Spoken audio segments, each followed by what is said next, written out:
नमस्कार दोस्तों।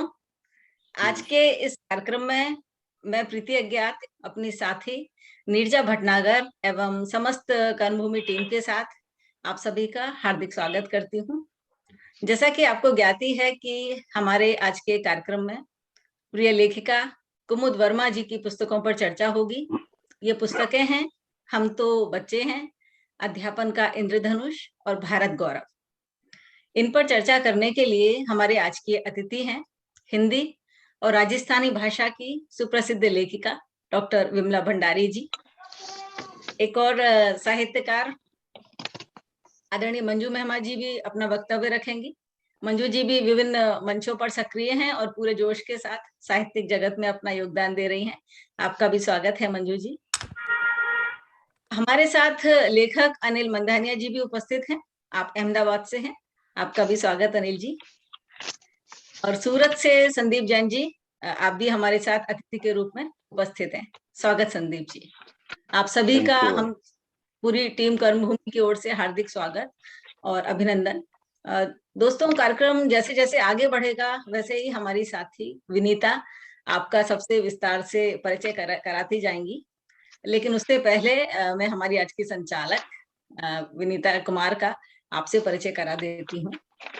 विनीता जी, विनीता एक कुमार नाम से लिखती हैं। आप सीतामढ़ी से हैं, कवित्री हैं और विभिन्न साहित्यिक पत्रिकाओं समाचार पत्र में आपकी कविताओं का प्रकाशन होता रहता है। आप ऑल इंडिया रेडियो पर भी काव्य पाठ कर चुकी हैं, दूरदर्शन पर भी साहित्यिक परिचर्चा में शामिल हुई हैं। आपकी एक पुस्तक इंद्रधनुष ई पुस्तक है जो कि प्रकाशित हो चुकी है। इसके अलावा 3 साझा संग्रह हैं विनीता के। आप हमारे प्रधानमंत्री माननीय नरेंद्र मोदी जी के गुजराती काव्य संग्रह का भोजपुरी अनुवाद भी कर रही हैं। यह पुस्तक अभी प्रकाशनाधीन है। इसके अलावा एक और खास कला है विनीता में, आप बहुत ही शानदार मधुबनी पेंटिंग भी करती हैं। विनीता, आपका स्वागत और कार्यक्रम की बागडोर अब आपके हाथों में। शुक्रिया प्रीति। नमस्कार, यहाँ उपस्थित सभी श्रोताओं और जुड़े हुए सभी लोगों का मैं हार्दिक अभिनंदन करती हूँ। और जैसा कि प्रीति ने बता दिया कि आज हम यहाँ बेस्ट सेलर लेखिका श्रीमती कुमुद वर्मा जी के पुस्तकों पर परिचर्चा के लिए इकट्ठे हुए हैं। तो मैं कुमुद वर्मा जी का एक परिचय आपके सामने रखूंगी। हालांकि मैं शॉर्ट में ही रखूंगी क्योंकि परिचय तो इन लोगों ने अपने जीवन में इतना काम किया है कि इनका अगर मैं विस्तृत परिचय देने जाऊं तो काफी समय जाएगा। कुमुद वर्मा जी अहमदाबाद गुजरात में रहने वाली हिंदी लेखिका हैं और इन्हें ग्लोबल इंस्पिरेशनल वुमन अवार्ड से हाल में ही नवाजा गया है। आप मूलतः गुड़गांव से हैं और आप एक बेस्ट सेलर लेखिका हैं। ये अपने आप में एक बहुत बड़ा तमगा है और आपकी 8 पुस्तकें प्रकाशित हो चुकी हैं और 1 दर्जन से भी अधिक संस्थाओं ने आपको विभिन्न पुरस्कारों से नवाजा है। आप गद्य एवं पद्य दोनों में अपना दखल रखती हैं और आपकी जो पुस्तकें प्रकाशित हुई हैं उसमें कृति एक काव्य संकलन है और कुशल अध्यापक कैसे बने, ये उभरते शिक्षकों के लिए एक बहुत अच्छा स्रोत है जिसका गुजराती अनुवाद श्रेष्ठ शिक्षक केवी रीते थवाए अपने 9वें संस्करण में उपलब्ध है। इनका दूसरा काव्य संग्रह हम तो बच्चे हैं और अगली पुस्तक अध्यापन का इंद्रधनुष, एक और काव्य संग्रह श्रुति और इसके साथ भारत गौरव नाम से भी इनकी पुस्तक प्रकाशित है और साझा संकलन स्वर्ण आभा गुजरात एवं नवरंग सखी में इनकी रचनाएं शामिल की गई हैं। तो आज हम इनकी पुस्तकों पर परिचर्चा के लिए यहाँ उपस्थित हुए हैं और इसके लिए हमारे पास जो अतिथि आए हैं उन सबका मैं हार्दिक अभिनंदन करती हूँ। और सबसे पहले मैं बुलाना चाहूंगी श्री संदीप जैन जी को। सर, आपका बहुत बहुत स्वागत है। नमस्कार आपको। जी जी, thank you very much ma'am. नमस्कार। आप राजनीतिक विज्ञान में एमए और बीएड हैं और एसडी जैन मॉडर्न स्कूल सूरत में अध्यापन कार्य में संलग्न हैं।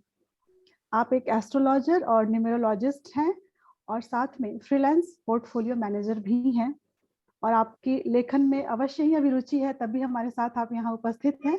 बिल्कुल। तो अध्यापन का इंद्रधनुष कुमुद जी की जो ये पुस्तक है, इस पर आपके जो विचार हैं वो हम जानना चाहेंगे। तो आपका बहुत बहुत स्वागत करती हूँ, मंच पर आप आइए। जी, धन्यवाद मैम। सबसे पहले तो मैं आप सब लोगों का आभार व्यक्त करना चाहूंगा कि आपने मुझे इतने बड़े मंच पर बोलने का मौका दिया है। और कुमुद मैम को मैं काफी समय से जानता हूँ, और इनकी जो पहले वाली बुक है कुशल अध्यापक कैसे बने, वो भी मैंने पढ़ी है।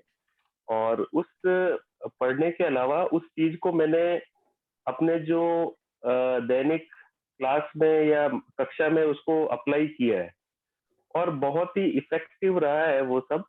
और अभी जो बुक आई है ये मैडम की कि अध्यापन का इंद्रधनुष, इसमें भी मैडम ने जो अपने अनुभव शेयर किए हैं वो वास्तव में बहुत ही उपयोगी है। और मेरे साथ साथ मैंने ये बुक मेरे कम से कम 5-6 मित्रों को दी है पढ़ने के लिए, जो विभिन्न विद्यालयों में पढ़ा रहे हैं। तो उनको भी ये बुक काफी अच्छी लगी है। और वो कुछ लोगों ने तो मुझसे पूछा है कि मैम की और भी कोई बुक आए तो हमें बताइएगा, हम भी इसको परचेज करेंगे और अपने जो दोस्त हैं उनको एज ए गिफ्ट या हम दे सकते हैं। तो एक तो सबसे अच्छी चीज मुझे इस पुस्तक की ये लगी है कि इसकी भाषा बहुत ही सरल रखी है मैम ने। मतलब डे टू डे लैंग्वेज जो होती है वो उन्होंने रखी है। और हिंदी भाषा में है तो सब कुछ, सब जो भी है, मतलब हमारे जो अध्यापक गण है सब इस पुस्तक को पढ़ सकते हैं और उसको अपने उसमें अप्लाई कर सकते हैं, अपने जो क्लासरूम में अप्लाई कर सकते हैं। और क्या क्या दिक्कतें आती है और कैसे उन दिक्कतों का हम समाधान कर सकते हैं, सारी चीजें मैडम ने बहुत ही अच्छे तरीके से इस पुस्तक में रखी है। और मैंने महसूस किया, मतलब मैंने ही नहीं, मेरे जिन मित्रों ने इस पुस्तक को पढ़ा है उन सब ने मुझे बताया कि नहीं, हमने इस पुस्तक से काफी लाभ उठाया है। और जो अपने कक्षा में जो हमारे जो विद्यार्थियों के साथ जो संबंध है उसमें डेफिनेटली हमारे सुधार आया है। इस पुस्तक के जो इनमें बताया गया है उन चीजों को अप्लाई करने से डेफिनेटली हमारे इसमें क्लासरूम मैनेजमेंट में सुधार आया है, क्लासरूम डिसिप्लिन में सुधार आया है, और भी काफी कुछ हमारे जो बच्चों के साथ जो रिलेशन है वो भी काफी अच्छे हुए हैं। इस पुस्तक में जो भी आइडियाज और जो भी विचार दिए गए हैं उनको अप्लाई करने के बाद, तो ये बहुत ही अच्छी पुस्तक है। और मैं काफी लोगों को रेकमेंड भी कर चुका हूँ ये पुस्तक, और उनको सबको निश्चित तौर पे ये पुस्तक पसंद आई है। और उन्होंने अपने आप को, मतलब इस पुस्तक में जो आइडियाज और जो दिया गया है उसको अपने इसमें अप्लाई करने की कोशिश की है। तो बहुत ही अच्छी पुस्तक है। और खासकर मुझे बस इसकी सरल भाषा जो है वो बहुत अच्छी लगी है। मतलब हर कोई इसको समझ सकता है जो हिंदी साहित्य को, मतलब हिंदी साहित्य जो है उससे ज्यादा परिचित नहीं होते हुए भी सामान्य हिंदी में है तो वो मतलब इस पुस्तक की भाषा को समझ सकता है इजीली, और उसको अप्लाई कर सकता है अपनी मतलब क्लासरूम में। जी सर, हम चाहेंगे कि आपका वक्तव्य थोड़ा हम ज्यादा सुनना चाहेंगे। आपने जी जो कह रहे हैं कि ये पुस्तक की जो इम्प्लीमेंट किया आपने, वो क्या सब चीजें थी जिसको आपने इम्प्लीमेंट किया, किस तरह के सुधार हुए, आप प्रकाश डालें तो अच्छे से समझ में आती बात। हाँ, जैसे इसमें ये बताया गया कि हमें, मतलब जो बच्चे हैं उनकी क्या मतलब स्थिति है, वो क्या सोच रहे हैं। तो इसमें कई सारे ऐसे दृष्टांत दिए गए हैं जिससे हमें पता लगता है कि मतलब सामने वाला जो है बच्चा वो क्या सोच रहा है या उसकी क्या स्थिति हो सकती है। तो उसके हिसाब से हम उसका सॉल्यूशन मतलब निकाल सकते हैं। कोई भी समस्या आ रही है, चाहे वो डिसिप्लिन से रिलेटेड हो, चाहे बच्चे का सब्जेक्ट में इंटरेस्ट नहीं लेना हो। तो ऐसे अभी पर्टिकुलर कोई एग्जांपल तो मुझे याद नहीं आ रहा, लेकिन काफी बार हमने किया है ये चीजें, मतलब और वो काफी सक्सेसफुल रही है कि क्लासरूम डिसिप्लिन इम्प्रूव हुआ है और क्लासरूम मैनेजमेंट मतलब बेटर हुआ है। तो वो एक चीज मैं कह सकता हूँ। सर, यहाँ पे आप वो एग्जाम्पल कोट कर सकते हैं जो हमने साथ में किया था, साइंस एक्सपेरिमेंट्स वाला। साइंस एक्सपेरिमेंट का, जी जी जी। तो इसमें ऐसा हुआ कि हम लोग एक एकलव्य विद्यालय है, वहाँ पे जो ट्राइबल आदिवासी बच्चे हैं उनके लिए हमने साइंस जो एक्सपेरिमेंट्स काफी सारे हैं, मतलब सरल एक्सपेरिमेंट्स है, वो हमने तैयार किए। और नॉर्मली हम ये देखते हैं कि बच्चे साइंस में इंटरेस्ट नहीं लेते हैं, लेकिन वो खेल खेल में विज्ञान के जो प्रयोग है उसको करना, और उन बच्चों ने उन प्रयोगों में इतना इंटरेस्ट लिया। पहले टीचर्स की कंप्लेन होती थी कि बच्चे साइंस में इंटरेस्ट नहीं लेते हैं, लेकिन हमने 15 से 20 एक्सपेरिमेंट और प्रयोग तैयार किए और उन प्रयोगों को बच्चों को दिखाया। उन प्रयोगों को बच्चों ने देखा तो उन्हें बड़ा इंटरेस्ट आया, बड़ी रुचि जागृत हुई साइंस में। और फिर उस प्रयोग को दिखाने के बाद जो उनके जो फंडामेंटल जो कह सकते हैं, विज्ञान की भाषा में हम क्या वर्ड यूज कर सकते हैं, सिद्धांत जो है वो हमने बच्चों को समझाया है। तो इस तरह से क्या हुआ कि खेल खेल में वो विज्ञान के सिद्धांत भी उन्होंने बच्चों ने ग्रहण कर लिए और ये प्रयोग भी उनको समझ में आ गए। तो मतलब कहने का मतलब यही है कि शिक्षण को इस तरह से हम कर सकते हैं कि वो एक खेल खेल में मतलब बच्चा उस चीज को समझ भी ले और उसके ऊपर बर्डन भी नहीं आए। जैसे मैं मेरे सब्जेक्ट का बताता हूँ, सोशल साइंस में पढ़ाता हूँ नॉर्मली 9th-10th में। तो वहां क्या प्रॉब्लम आती है कि सोशल साइंस के अंदर बच्चे जो है इंटरेस्ट नहीं लेते। They say that it is very boring, इसको एक बोरिंग सब्जेक्ट मानते हैं। तो जब से जैसे मैडम ने ये जो बताया है उसके बाद से मैंने ऐसा किया कि अपने 40 मिनट के कालांश में मैंने 10 मिनट बच्चों को एक अलग एक्टिविटी के लिए दे दिए कि हम इस पे 10 मिनट के लिए रोज करंट अफेयर्स में जो भी हो रहा है उस पर डिस्कस करेंगे। जैसे अभी रशिया यूक्रेन क्राइसिस चल रहा है, तो मतलब कोई भी चीज हो रही है, price of the crude oil is increasing, और भी कोई कई सारी चीजें हैं। तो बच्चों को बड़ा इंटरेस्ट आया, वो न्यूज़पेपर में या अपने लेवल पे जो इंफॉर्मेशन को कलेक्ट करते हैं और फिर 10 मिनट उसमें जो भी डिस्कशन वगैरह होता है उसमें बड़ा पार्टिसिपेट करते हैं और इंटरेस्ट लेते हैं। और ये जो है करंट अफेयर्स पे डिस्कशन उनके सब्जेक्ट से रिलेटेड ही है। तो डेफिनेटली इस चीज से जैसे सब्जेक्ट में उनका इंटरेस्ट डेवलप हुआ है। और फिर 10 मिनट का हम ये करके और फिर अपने जो सिलेबस है, मेन पाठ्यक्रम है, उस पर हम चले जाते हैं। तो बच्चे भी खुश हैं कि नहीं, हमें भी कुछ एक्स्ट्रा जानने को मिल रहा है। और जो बच्चे इंटरेस्टेड नहीं होते थे उन बच्चों ने भी इंटरेस्ट लेना शुरू कर दिया, क्योंकि उनको करंट अफेयर्स और ये सब चीजों में काफी इंटरेस्ट था। तो ये एक मैंने अपने पर्सनल लेवल पे इसका एप्लीकेशन किया है मैडम के आइडियाज का, और ये काफी सक्सेसफुल रहा है बच्चों का। मतलब अब हमारे सब्जेक्ट में पिछले 6-7 महीने से मैं कर रहा हूँ, तो काफी अच्छा इंटरेस्ट उसमें डेवलप हो गया है। ये एक मैं पर्टिकुलर एग्जांपल आपको दे सकता हूँ कि कैसे जो अध्यापन का इंद्रधनुष है वहां से मैंने कैसे आइडियाज लेके अपने क्लासरूम टीचिंग में मैंने सुधार किया है। जी बहुत शुक्रिया सर, जी आपने जी धन्यवाद।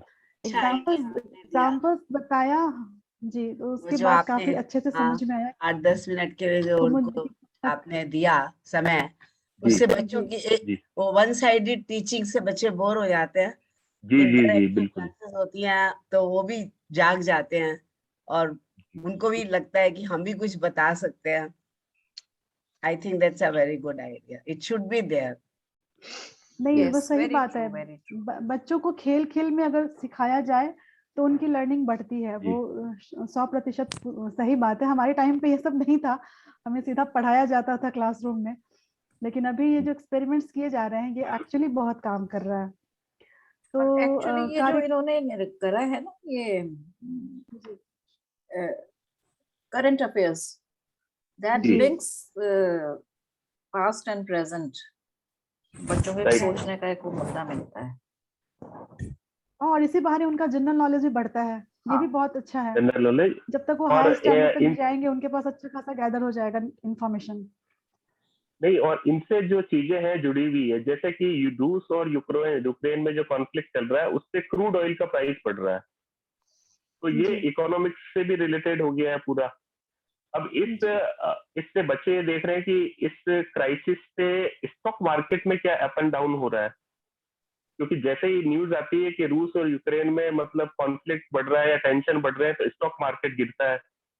और वो ये देखते हैं कि गोल्ड का प्राइस बढ़ रहा है, तो जी बच्चे ये चीज समझ रहे हैं कि नहीं, जब भी कोई क्राइसिस आता है तो गोल्ड का प्राइस बढ़ता है और स्टॉक मार्केट में लोगों का भरोसा कम होता है।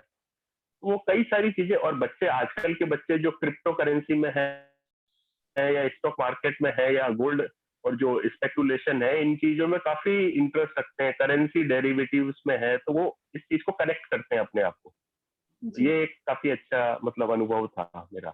नहीं, और ये बहुत बढ़िया है इसलिए भी कि आपने भी सुना होगा, आप तो शिक्षक हैं, हम तो अभिभावक के रूप जी। में जितना समझते हैं कि इस जनरेशन के बच्चे देश और दुनिया से ज्यादा मतलब नहीं रखते। उन्हें अपना, अपने दोस्तों का सर्कल और उनका जो गैजेट्स से उनका जो प्रेम है और उससे रिलेटेड जो उनका मनोरंजन है, वहां तक उन्होंने काफी हद तक खुद को सीमित कर लिया है। और यहाँ तक कि देश की राजनीति में क्या हो रहा है इसके बारे में भी उनको बहुत ही कम, मतलब दिलचस्पी बहुत ही कम है, अगर मैं स्कूल लेवल की बात करूँ तो। और जी। ज्यादातर अगर साइंस के स्टूडेंट्स की बात करूँ तो उन्हें तो यूं भी नहीं होता इन सब चीजों में इंटरेस्ट ज्यादा।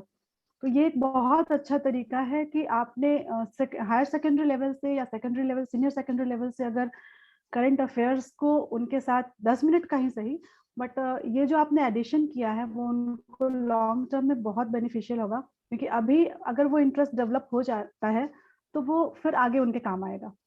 वो देखा करेंगे, न्यूज़पेपर पढ़ा करेंगे, समझा करेंगे। जी। वो एक बीज जो आपने बो दिया अभी बचपन में, वो बीज फिर अंकुरित जी। होगा और फिर वो वृक्ष के रूप में आगे चल के बनेगा बड़ा सा। एक ऐसा और मैं चीज मैं मानती शेयर हूँ। करता एक और चीज मैं आवश्यकता शेयर करना बहुत है। चाहता हूँ, मुझे बस जी याद आया कि मैं एक्चुअली क्या करता हूँ, बच्चों को ये बोलता हूँ, ये भी मैडम का ही आइडिया है कि आ, उनकी रीडिंग स्किल्स डेवलप करने के लिए मैं उनको बोलता हूँ कि आप कोई भी है, टाइम्स ऑफ इंडिया या आपके घर में कोई भी न्यूज़पेपर आ रहा है, उसका आपको जिसमें भी इंटरेस्ट है, अगर स्पोर्ट्स में इंटरेस्ट है तो आप वो पढ़िए। मतलब आप अपने इंटरेस्ट का जो भी है वहां से आप शुरुआत करिए। आपको बिजनेस में इंटरेस्ट है, वहां से पढ़िए। आपको बॉलीवुड में इंटरेस्ट है, आप अहमदाबाद टाइम्स पढ़िए या सूरत टाइम्स पढ़िए। तो बच्चा वो एक पेज से स्टार्ट करता है, और ऐसे काफी बच्चों को देखा है जो अब पूरा न्यूज़पेपर पढ़ते हैं। तो न्यूज़पेपर पढ़ने से उनकी रीडिंग स्किल्स भी डेवलप हो रही है, कम्युनिकेशन स्किल्स भी डेवलप हो रही है, नॉलेज भी अपग्रेड हो रहा है। तो ये मैडम, जब मैं अहमदाबाद में था तो मैडम ने ही मुझे आइडिया दिया था कि इस तरह से आप बच्चों का मतलब सोशल साइंस में तो या हिस्ट्री, ज्योग्राफी, इकोनॉमिक्स में तो उनका नॉलेज होगा ही इनहेंस, साथ में इंग्लिश और कम्युनिकेशन स्किल्स भी डेवलप होंगी। तो ये भी मैडम का ही आइडिया था कि इस तरह से बच्चों को हम मतलब उनका नॉलेज अपग्रेड कर सकते हैं। जी। सही बात है, न्यूज़पेपर पढ़ने से वोकेबुलरी भी काफी अच्छी हो जाती है। जी। जैसे जैसे वो पेजेस आगे बढ़ेंगे एडिटोरियल तक पहुंचेंगे, और जब एडिटोरियल पढ़ने की उनको आदत होगी तो उनकी भाषा और उनका जो सुधार शब्दकोश है वो होगा। काफी अच्छा रिच हो जाता है। बहुत बहुत धन्यवाद सर आपका। अब आगे मैं बुलाना चाहूंगी श्री अनिल मंधानिया जी को। आप अहमदाबाद निवासी हैं और पेशे से आप प्लास्टिक इंजीनियर हैं, और आपकी रुचियां कविता एवं गीत लेखन में हैं। आपकी पुस्तकें महके हर जीवन तथा दीप जलते रहें, ये 2 पुस्तकें आपकी प्रकाशित हुई हैं। तो आज हम कुमुद जी की पुस्तक अध्यापन का इंद्रधनुष पर अनिल सर की जो के विचार जानना चाहेंगे। सर आपका बहुत बहुत स्वागत है कर्मभूमि के पटल पर। मैं आपको आदर के साथ आमंत्रित करती हूँ, आप आइए मंच पर और अपने विचार रखिए। बहुत बहुत धन्यवाद। सभी को नमस्कार करता हूँ। प्रीति अज्ञात जी और कर्म भूमि फाउंडेशन ने मुझे आज के इस कार्यक्रम में जोड़ा, उसके लिए तहे दिल से आभारी हूँ। कुमुद जी तो मुझे छोटा भाई मानते हैं और हम 7-8 साल से परिचय में हैं। तो इतनी सुलझी हुई और बहुमुखी प्रतिभा की धनी व्यक्ति मुझे अपना छोटा भाई मानते हैं। नो डाउट मैं उम्र में थोड़ा सा इनसे बड़ा हूँ, पर इन्होंने बड़ी बहन से मुझे हमेशा स्नेह दिया है और इनकी बहुमुखी प्रतिभा का परिचय हमेशा कराया है। सबसे पहले हम शिक्षा की बात कर रहे हैं तो मैं संदीप जी जैन शिक्षक हैं या शिक्षण संस्था चला रहे हैं, आप में से काफी लोग शिक्षण क्षेत्र से जुड़े हैं, मैं इंडस्ट्री से ज्यादा जुड़ा हूं, लेकिन मैं उन गुरुओं को नमन करना चाहता हूं, 2 पंक्तियां उनके सम्मान में, कि नमन करूं गुरुवर आपको, नमन करूं गुरुवर आपको, मैं हृदय से बार बार, और जीवन पथ पर चलना सिखाया, दी शिक्षा उच्च विचार, जग शिक्षक अध्यापक कहे, जग शिक्षक अध्यापक कहे, हम माटी आप कुम्हार, और आपके मार्गदर्शन से हमने किया शिक्षा भवसागर पार। तो मेरे आज तक के जीवन में जितने भी शिक्षक गुरु आए हैं जो मुझे कुछ ना कुछ सिखा के गए, उन्हें प्रणाम करके मैं आगे की बात करता हूँ। इस पुस्तक का अध्यापन का धनुष का शीर्षक ही इतना अच्छा है जो अपने आप में सारी बात कह जाता है।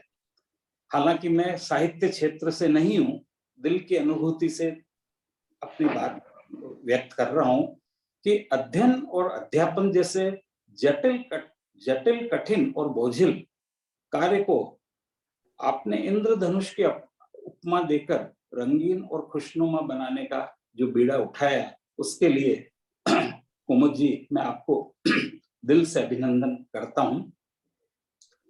और जिस सरल भाषा में ये सब लिखा गया है कि ये इनकी लिखी हुई हर बात दिल में सीधी उतर जाती है। तो कहीं मैंने कभी लिखा भी था कि लिखो तो कुछ ऐसा लिखो, लिखो तो इतना सरल लिखो कि किसी के दिल में उतर जाए, लिखो तो इतना सरल लिखो कि किसी के दिल में उतर जाए और उसका जीवन संवर जाए। तो यही बात इन्होंने अपनी पुस्तक में व्यक्त की है। और मेरा ये मानना है कि किसी भी देश का भविष्य बच्चे होते हैं, वो तो हम सब जानते ही हैं, पर बच्चों का फाउंडेशन कितना सही होता है, उन्हें क्या सही दिशा मिलती है। आज पढ़ाई मेरे हिसाब से तो नॉलेज होने की जगह एक डेटा बैंक हो गई है। सब लोग बस मार्क्स स्कोर करने में रहते हैं, जबकि शिक्षा का सही अर्थ तो जीवन को सरल बनाना, व्यवहार कुशलता या अलग अलग क्षेत्रों में महारत हासिल करना है।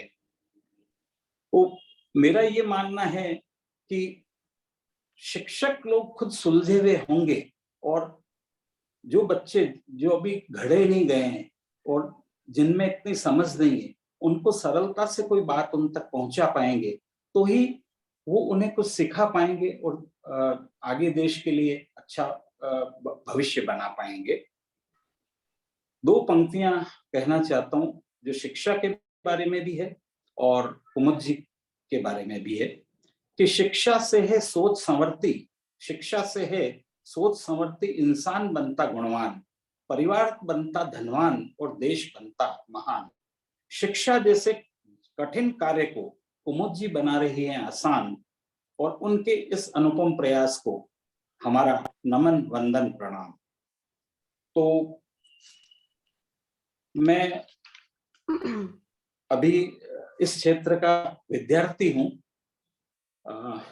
और मैं हकीकत में तो बहुत ज्यादा समय नहीं दे पाया हूं कुछ मेरे व्यस्त कार्यक्रमों के। तो मैं चाहता हूं कि आप लोग इस कार्यक्रम को आगे बढ़ाइए। मैं थोड़ी देर के लिए जुड़ा था, कोशिश करता हूं आप सबको सुनने की का प्रयास है मेरा। जितनी देर जुड़ा रह सकूंगा जरूर जुड़ा रहूंगा। कुमुद जी, एक बार आपको फिर से अभिनंदन और कुछ शुभकामनाएं आपके लिए, कि उम्मीद की खुशबू हो, उम्मीद की खुशबू हो, आत्मविश्वास का आत्मबल हो, जीवन की हर डगर पर खुशियों भरा हर पल हो, सपनों में चमक हो, इरादों में जोशे बल हो, खुशहाल आज भी हो, हरियाला आपका कल हो, हरियाला आपका कल। धन्यवाद। धन्यवाद छोटे भाई। शुक्रिया सर। तो फिर हम क्योंकि सर के पास समय कम है तो उन्होंने संक्षिप्त अपना विचार रखा हमारे सामने, तो कार्यक्रम को हम आगे बढ़ाते हुए और डॉक्टर विमला भंडारी जी को मैं आमंत्रित करती हूँ। मैडम, आपका बहुत बहुत स्वागत है, आपको प्रणाम करती हूँ। डॉक्टर विमला भंडारी जी विश्व की 111 हिंदी लेखिकाओं में से एक हैं। आप राजस्थान के उदयपुर एवं सलुम्बर क्षेत्र में कार्यरत हैं। कहानी, कविता, नाटक, फीचर, लेख इत्यादि तो आपकी रचनात्मक विधाएं हैं ही, परंतु आपका विशेष रुझान बाल साहित्य रचना की ओर है। ऐसा मैं मानती हूँ। मैडम का परिचय देख करके मैंने ये अनुमान लगाया कि बाल साहित्यिक और बालकों की शिक्षा की तरफ आपका ज्यादा रुझान है और उसके लिए आप ज्यादा काम कर रही हैं। और आपके 9 बाल कहानी संग्रह और 5 बाल उपन्यास प्रकाशित हो चुके हैं। इसके अलावा आपकी प्रकाशित रचनाओं की सूची तो काफी लंबी है, तो इतना मैं आपको बता रही हूँ। इसके अलावा आप साहित्य अकादमी नई दिल्ली से बाल साहित्य में पुरस्कृत हैं। आपके पुरस्कारों की सूची भी बहुत लंबी है, तो अभी आपका वक्तव्य सुनना ज्यादा जरूरी है, इसलिए मैं बताना यही चाहूंगी कि अनेक संस्थाओं ने, राजस्थान साहित्य अकादमी, राजस्थानी भाषा साहित्य और साहित्य अकादमी, ऐसी बड़े बड़े संस्थाओं से आप पुरस्कृत हैं। तो मैम आपका बहुत बहुत स्वागत है। आप मंच पर आइए और कुमुद जी की पुस्तक भारत गौरव पर हम आपका वक्तव्य सुनना चाहेंगे। आपके क्या विचार है? तो आपका बहुत बहुत स्वागत करती हूँ मैम। आप सभी से मेरा नमस्कार। वैसे तो सफर में कई पड़ाव आते हैं, पर कुछ किनारे दूर तक जाते हैं। मखमली कोमल धूप का एहसास मीलों साथ चलता है। बहुत कुछ घटता है जीवन में, कुछ विशेष ही स्मृतियों में शेष रहता है। किसने किसको इतना मान दिया है, अपनी अपनी पीड़ा का आंसू सबने चुपचाप पिया है। बहुत मुझे लगता है जैसे आजकल की ही बात हो। अभी कुछ दिनों पूर्व ही तो मैं कर्म भूमि के इस पटल से जुड़ी थी, और उस कर्म भूमि की पटल से जुड़ने का बहुत फायदा हुआ, और उसमें ये भी एक फायदा शामिल था कि कुमुद वर्मा से मेरी पहचान हुई। स्मिता ध्रुव का वो कार्यक्रम था और उसे पुस्तक पर मुझे बोलना था। प्रीति जी से तब मेरा पहला परिचय हुआ था। मैं प्रणाम करती हूँ मंजू जी महिमा को, मधु जी सौसी को और विनीता जी को, और कुमुद जी के साथ तो जुड़ी हैं बहुत सारी यादें। आप सलुम्बर आई थी और एक 24 घंटे की मधुर याद हमेशा के लिए दे गई, और वो भी आज भी उतनी ही तरोताजा है। आइए हम उनकी पुस्तक जो मेरे हाथ में है इस समय, भारत का गौरव, हम इस पर बात करते हैं। इस पुस्तक पे बात करूं उससे पहले एक बात छोटी सी रेखांकित करना चाहूंगी कि 2019 में मुझे यूरोप जाने का अवसर मिला, और यूरोप के अंदर जब मैं घूम रही थी, हंगरी की राजधानी थी बुडापेस्ट, और बुडापेस्ट की सुबह हम ऐसी जगह पहुंचे जिसका नाम था hero square. Hero square, hero कौन? हीरो नायक, लीडर।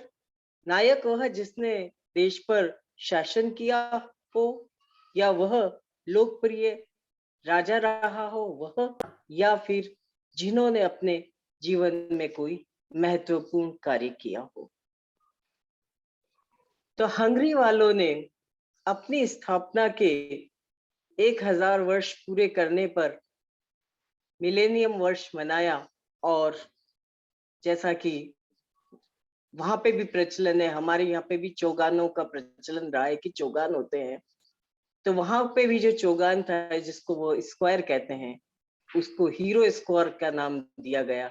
और उस हीरो स्क्वायर के साथ 7 मूर्तियां ऐसी जड़ गई जो जिन्होंने देश के लिए, राष्ट्र के लिए किया।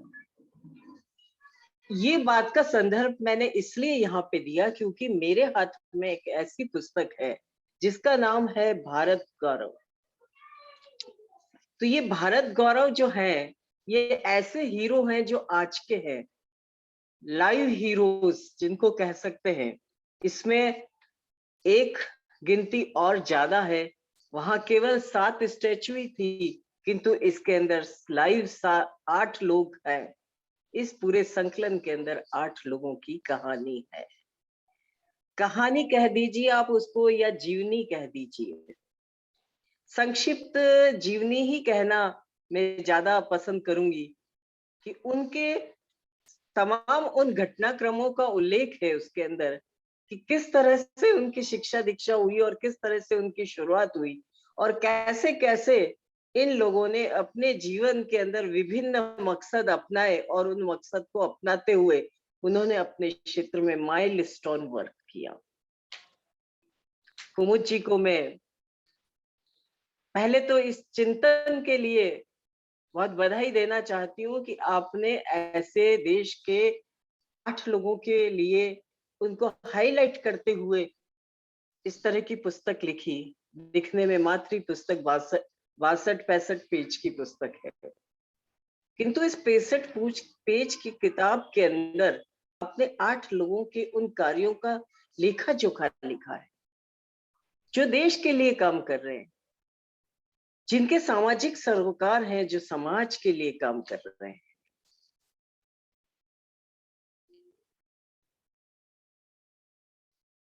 उनका उद्देश्य, जब उन्होंने अपनी पुस्तक लिखी, तो जिन जिन लोगों ने उनको सहयोग दिया उस समय इस पुस्तक को लिखने के लिए, उनका उद्देश्य भी यही रहा कि देश भर में हो रहे इन कार्यों से हम भी सीखें।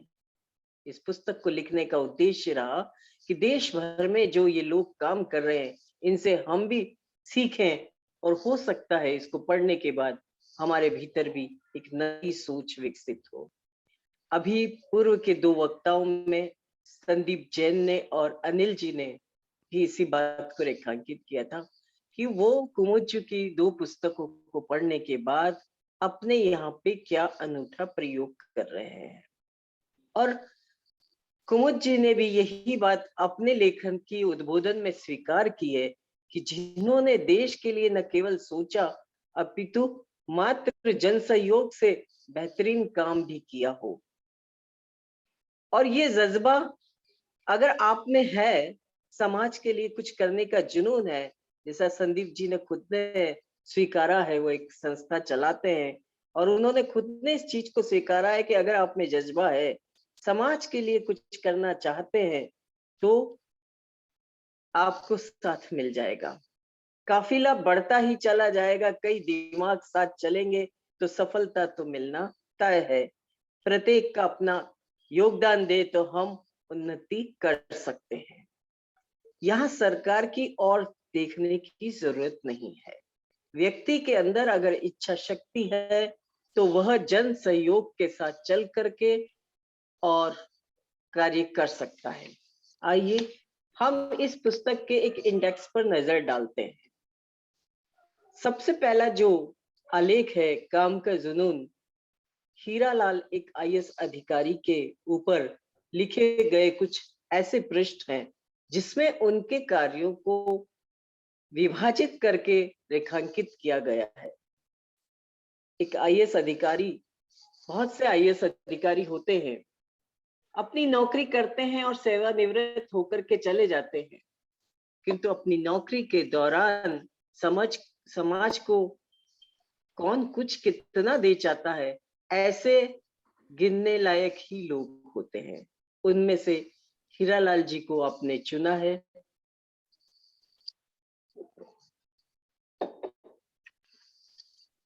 उनके कार्यों को रेखांकित करते हुए आपने बताया है कि मॉडल गांव का विकास उन्होंने किया। किसी गांव को मॉडल बनाना यानी मॉडल बनाने में यानी उनका चहुमुखी विकास। वहां सबसे पहली बात तो पैदावार अच्छी हो, उन्नत तरीके की कृषि हो, जल संसाधन बहुत सुदृढ़ हो और धीरे धीरे उनकी आर्थिक स्थिति भी सुदृढ़ हो जाए और शिक्षा भी सबको समुचित रूप से मिलने लगे। यातायात के साधन हो, वहां बिजली हो और पढ़ाई की अच्छी व्यवस्था हो, अस्पताल हो, ये सारी सुविधाएं हो। इस तरह से एक गांव को चुन करके उसको लक्ष्य करके उन्होंने मॉडल गांव बनाया।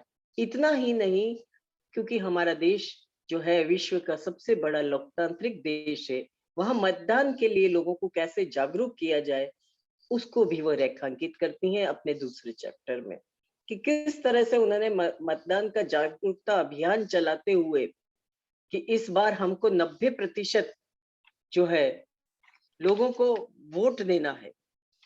90% वोट देने के लिए उन्होंने नारा दिया, अब की बार 90 के पार। और लोगों में एक जागृति आई, वोट देने के लिए क्रांति आई। उसके लिए डेस्क वर्क किया गया कि कौन बाहर है, कौन कैसे है, कैसे किसी को बुलाया जा सकता है और मतदान कराया जा सकता है। इस वजह से वहां का मतदान स्तर सुधरा। खुद प्रधानमंत्री नरेंद्र मोदी उस गांव को देखने भी गए थे। वहां पर जो पेयजल की संकट आ रहा था, पेयजल की जो समस्या थी, उसका पेयजल को उन्होंने संरक्षण किया और बताया कि कैसे ट्यूबवेल के चारों तरफ खोद दिया जाए ताकि जो पानी वर्षा का पानी है वो उसके अंदर समाहित हो सके और भूजल स्तर को कैसे हम कायम रख सके और बना सके, वर्षा का पानी बह करके व्यर्थ ना चला जाए। इस तरह से हीरालाल जी का उन्होंने लेखा जोखा अपने पहले ही चैप्टर में किया है। मैं आपको बता दूं कि इस पुस्तक की दूसरी खूबसूरत पहलू ये भी है कि उन्होंने न केवल पुस्तक में उनके विवरण दिए हैं, बल्कि उनके फोन नंबर दिए हैं, संपर्क नंबर दिया है, उनका जो वो कार्य कर रहे हैं उसके वेबसाइट नंबर दिए हैं और अपना उनका मेल आईडी दिया है, और उसके साथ साथ उन्होंने कुछ फोटोग्राफ्स भी उसमें दिए हैं और रंगीन फोटोग्राफ्स हैं। तो ये पुस्तक को पूरा बनाती है और पूरा बनाने के बाद ये पुस्तक इतने अच्छे और सुंदर शब्दों में लिखी गई है, ये बहुत पठनीय है। आइए अब मैं आती हूँ इसके दूसरे हिस्से पर, और ये जो है सबसे अंतिम हिस्सा है जिसने मुझे बहुत देर तक झकझोरा और बहुत देर तक गदगद किया। ऐसे व्यक्ति को चुनना और अपनी लेखनी के अंदर इसको शामिल करना, लिखना, वाकई में ये उनके भीतर का सौंदर्य बहुत है। और मैं बात करने जा रही हूँ आपको कर्मठ गांधीवादी श्री जयेश ईश्वर भाई की।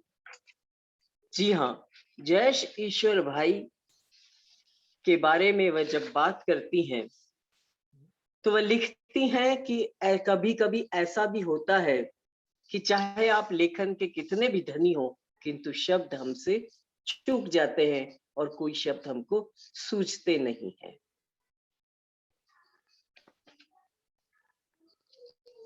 उनके बारे में परिचय देती हुई लिखती हैं लेखिका कुमुद वर्मा कि कैपिटल आई और स्मॉल आई की बात करते हैं। कैपिटल आई को उन्होंने प्रतिबिंबित किया है खुद के स्वार्थ और मतलब के लिए, और स्मॉल आई की बात करते हैं पर हित के लिए। ये मेरे लिए बड़ी एक चौंकाने वाली बात थी।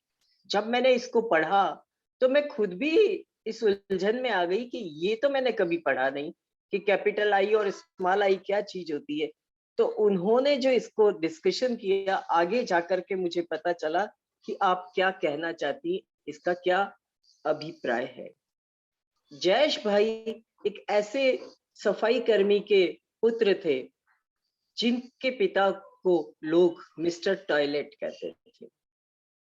अक्सर हम लोगों की नजरें इस ओर उठती नहीं है, हमारी लेखनी इस ओर चलती नहीं है, किंतु उन्होंने इसे लिखा और उन्होंने जैसा कहा होगा वैसा ही इसके अंदर उन्होंने लिखा है कि कॉलेज में जब मैं था तो मेरे पिताजी को मिस्टर टॉयलेट कहते थे।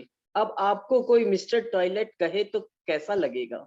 वह तो खुश हो जाते थे।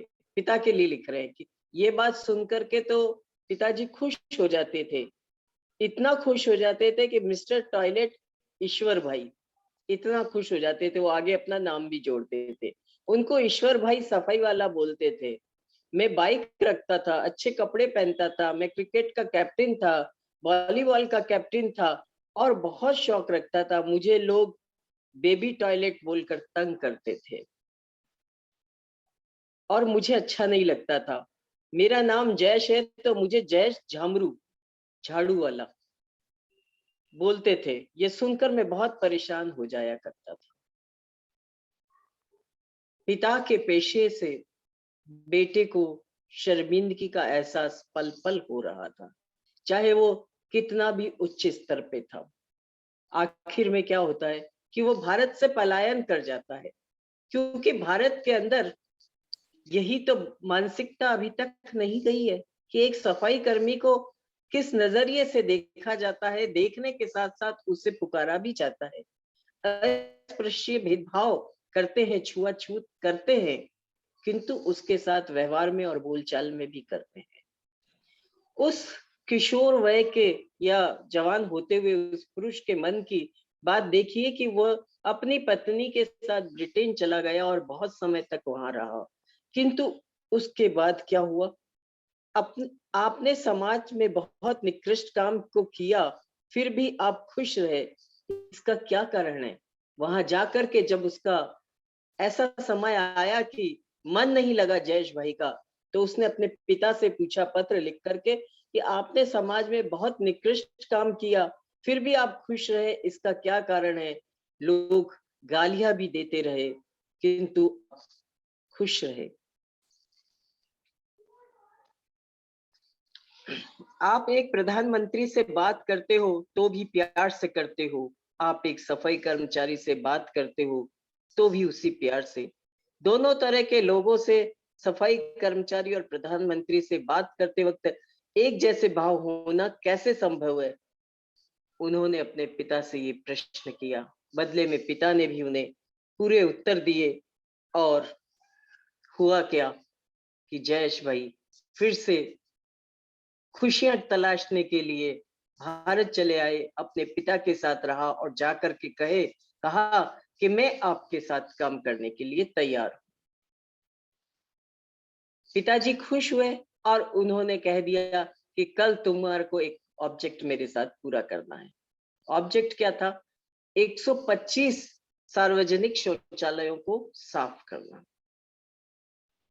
इसके लिए वह तैयार हुए। उन्होंने जीन्स पहन रखी थी, उसको ऊपर चढ़ाया, नाक पर कपड़ा बांधा, पाँव में जूते पहने रबर के और गए। कि जैसे ही वह टॉयलेट में जाते हैं कि वो भपके से एकदम से बाहर निकलते हैं कि मुझसे नहीं होगा काम, किंतु उनके पिता गए अंदर और उन्होंने वह काम कर लिया। धीरे धीरे उन्हें पता चलने लगा कि वह अपने काम को ही पूजा मानते हैं, उसको ही ईश्वर मानते, इसलिए उन्हें किसी भी तरह की गिन नहीं आती है। किंतु कैसा विकृत है हमारा समाज की मानसिकता कि जहां पर गंदगी फैलाने वाला 1000 लोग हैं, सफाई करने वाले 2 हाथ हैं और वो 2 हाथों को निकृष्ट दृष्टि से देखा जाता है। जहाँ हजारों गंदगी करने वाले हैं, वहां सफाई करने वाले उन 2 हाथों को है दृष्टि से देखा जाता है। कल्पना करिए जिस दिन ये सफाई करने वाले नहीं होंगे या ये सफाई नहीं होगी, तो हम ऐसे माहौल में कैसे रहेंगे? हमारे चारों ओर सड़ांत और बदबू ही बदबू होगी। उन्होंने, चूंकि उनके पिता जो थे वो सच्चे गांधीवादी थे और उन्होंने अपने पिता के आदर्शों को अपनाया और उस रास्ते पर चल पड़े। और बहुत बड़ा ये चैप्टर, इसकी तो मैं जितनी भी बात कहूँ वह कम है, किंतु इस कोटेशन को मैं जरूर दोहराना चाहूंगी कि वह भारत को माँ कहते थे। वो अपने पिता के बारे में लिख रहे हैं कि वह भारत को माँ कहते थे, तो ये काम अब वह अपनी माँ के लिए करते थे। उनकी ऐसी भावना थी कि एक जाति सफाई का काम करती, उस जाति को हमने अस्पृश्य माना, उसको छूने से भी हम अस्पृश्य हो जाते हैं। गंदगी करने वाला नीचा नहीं, साफ करने वाला नीचा हो गया। 1000 हाथ कचरा डालते हैं और 2 हाथ कचरा साफ करते हैं, वह भी छोटा हो गया। इस काम को हमने हल्का माना, हम इस काम को हमने गंदा माना। गांधी जी कहते थे कि मेरा दोबारा जन्म हो, मैं ब्राह्मण के यहाँ नहीं, क्षत्रिय के यहाँ नहीं, शूद्र के यहाँ नहीं, अति शूद्र के यहाँ जन्म लूं, जिससे मैं उनके दुख, दर्द और अपमान को समझ सकूं। बहुत अच्छा विषय, अछूता विषय और बहुत ही मन के अंदर, मन को झंझोड़ता हुआ ये पूरा का पूरा चैप्टर आपने तैयार किया। ऐसी ही एक अभी तक मैंने जो 2 स्टोरीज आपको बताई या 2 जीवनियां जिन लोगों की बताई वो पुरुषों की थी, पर यहाँ पे महिलाएं भी हैं। सुश्री पूनम भटनागर के बारे में लिखती हैं वो अपने पाठ में कि परहित सरिस धर्म नहीं भाई।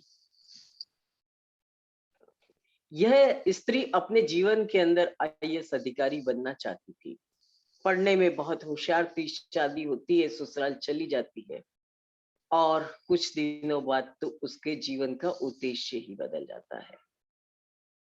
वह वहां पर ऐसी एक एनजीओ खोलती हैं जो स्त्रियों की तकलीफों को दूर करने का काम करता है। धीरे धीरे लोगों को उस पर विश्वास होता है और स्त्रियों की जो तकलीफें हैं वो दूर होती चली जाती हैं, उन्हें सुदृढ़ करने का काम करती है, उनको आश्वस्त करने का काम करती है, मानसिक रूप से और हर तरह से उनकी मदद करती है।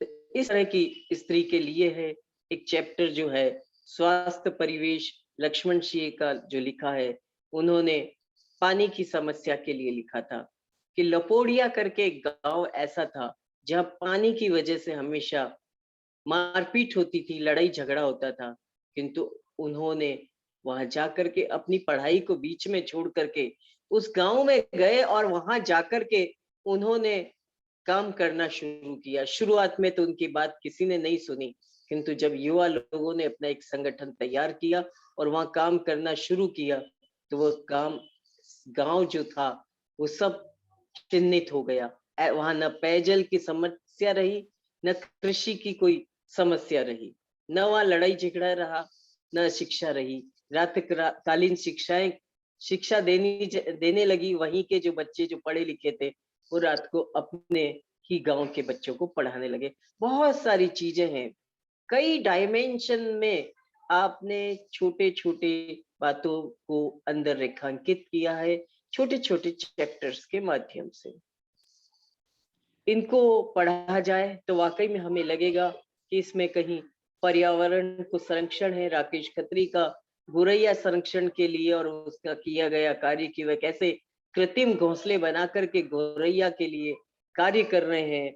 बहुत सारे अंदर उन्होंने वर्णन दिए, क्योंकि तो मेरी नजर क्या है घड़ी पर आ गई है, इसकी वजह से मैं अपनी स्पीड को थोड़ा सा मैंने बढ़ा दिया है, वरना एक एक चैप्टर पे जितनी चर्चा की जाए उतनी कम है। करे योग रहे निरोग, स्वास्थ्य को लेकर भी उन्होंने एक चैप्टर अंदर दिया है, श्री आत्म प्रकाश कुमार का। और मैं कहूं कि जो ये आत्म प्रकाश कुमार हैं, यह केवल अपने अहमदाबाद से ही, अपने मोहल्ले से ही इन्होंने शुरू किया था हास्य क्लब, और ऐसे करते करते उन्होंने पूरे देश के अंदर और यहाँ तक विदेशों में भी हास्य क्लब की स्थापना करी।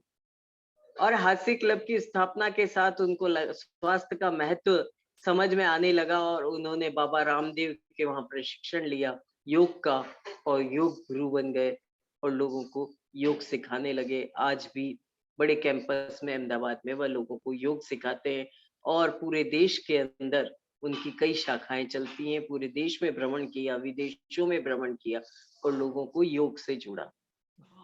उनका खुद का मकसद था कि जैसा लिखते हैं वो कुमुद जी अपनी लेखनी में कि उन्होंने वह हंसता हुआ कलकत्ता छोड़ करके आए।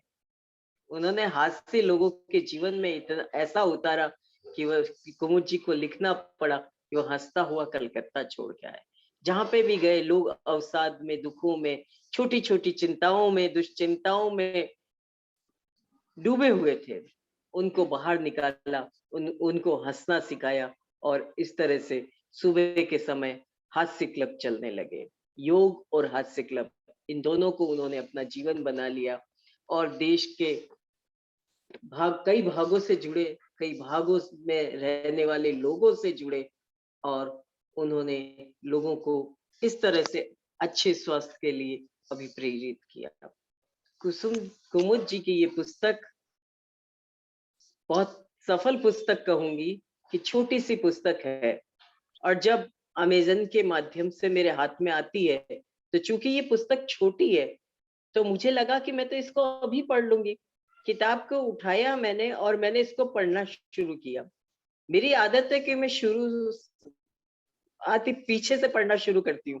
तो सबसे पहला जो मैंने गांधीवादी विचारधारा का लेख पढ़ा और जयेश भाई का लेख पढ़ा तो मुझे लगा कि अरे वाह, ये तो किताब बहुत अच्छी है, इसको ऐसे नहीं खड़े खड़े नहीं पढ़नी है, क्योंकि मैं डाक खड़े खड़े खोल रही थी और खड़े खड़े ही इसको पढ़ने लग गई और खड़े खड़े ही मैंने एक चैप्टर पढ़ लिया, पढ़ने में डूब गई। तब मैं आके अपनी स्टडी रूम में बैठी और मैंने कहा नहीं, इसको तो बैठ के पढ़ने की है ये किताब तो। और मुझे लगा कि ये किताब तो बहुत बढ़िया है। थोड़ी देर बाद मैंने उनसे बात करी और मैंने कहा उनको ये पुस्तक तो बहुत अच्छा है और ये आप कर्म भूमि जो है बहुत अच्छा कार्य कर रही है। इस तरह से वेबिनार के जरिए पुस्तकों पर चर्चा करवाना बहुत अच्छी बात है। कई चीजें जो हम पढ़ नहीं पाते हैं, बहुत सारी पुस्तकें हमारे सामने आती हैं और हम उनको पढ़ नहीं पाते हैं, किंतु यहाँ पर कोई एक व्यक्ति पढ़ करके और उसके बारे में बात करता है तो हमें बहुत सारी चीजें जानने को मिलती है और पढ़ने की इच्छा होती है। तो इस तरह से एक सर्कुलेशन बनता है। तो ये आपने जो खिड़की खोली है जूम मीट के रूप में, ये बहुत अच्छी विंडो है और इसके माध्यम से आप कृतियों पे निरंतर चर्चा कराती हैं और कृतियों को सामने लाती हैं, उजागर करती हैं। तो मैं आपको भी बधाई देना चाहूंगी और कुमुद जी को भी बधाई देना चाहूंगी कि उन्होंने अपनी तीनों ही बहुत सुंदर पुस्तकें लिखी हैं। हम तो बच्चे हैं, पर सलीला संस्था ने उन्हें पुरस्कार भी दिया है कि जब वो पुस्तक सामने आई थी, हम तो बच्चे हैं, तो देखते ही उस पुस्तक को मैं दंग रह गई कि कोई पुस्तक इतनी बढ़िया भी हो सकती है, चाहे वो शब्दों का कमाल हो, चाहे वो उसके चित्रों का कमाल हो। तो ये फिर मैंने उसको अनुशंसा करते हुए अपनी संस्था में रखा उस पुस्तक को। और उन दिनों की बात थी कि वो पुरस्कार के लिए चयन कमेटी बैठने वाली थी और चयन होने वाला था, तो इस पुस्तक को चुना गया। तो हमारे लिए सौभाग्य की बात है कि हमारा कुमुद जी से परिचय हुआ और उसी के साथ कर्म भूमि से हमारा परिचय हुआ। आप लोगों से हम जुड़े और ये सारी बातें साझा करने को मिली। आपकी आभारी हूँ, आप सभी की धन्यवाद। बहुत बहुत शुक्रिया मैडम। और जिस तरह से आप ईश्वर जी की कहानी से बहुत प्रभावित हुई, ठीक वही मेरे साथ हुआ जब मैंने भारत गौरव पढ़ना शुरू किया।